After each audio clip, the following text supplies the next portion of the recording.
ತಲೆಯ ಮೇಲೊಂದು ಭದ್ರವಾದ ಸೂರಿಲ್ಲದೆ ಕಂಗಾಲಾಗಿದ್ದ ಬಡ ಮಹಿಳೆಗೆ ಸುಂದರವಾದ ಮನೆಯೊಂದನ್ನು ನಿರ್ಮಿಸಿಕೊಟ್ಟು ದೇವಸ್ಥಾನವೊಂದು ಮಾನವೀಯತೆ ಮೆರೆದಿದೆ. ಮಂಗಳೂರು ಹೊರವಲಯದ ಗಂಜಿಮಠದ ಗಾಂಧಿನಗರ ನಿವಾಸಿ ರಾಧಮ್ಮ ಎನ್ನುವವರ ಮನೆ ಈಗಲೋ ಆಗಲೋ ಕುಸಿದು ಬೀಳುವ ಹಂತದಲ್ಲಿತ್ತು.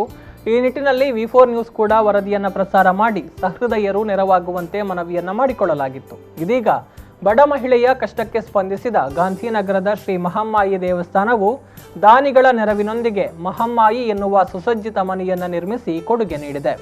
ಮೇ 31ರಂದು ಮನೆಯ ಗೃಹ ಪ್ರವೇಶವೂ ನೆರವೇರಿದ್ದು ಯುವಕರ ತಂಡ ಮನೆಯನ್ನು ಮಹಿಳೆಗೆ ಹಸ್ತಾಂತರಿಸಿದೆ.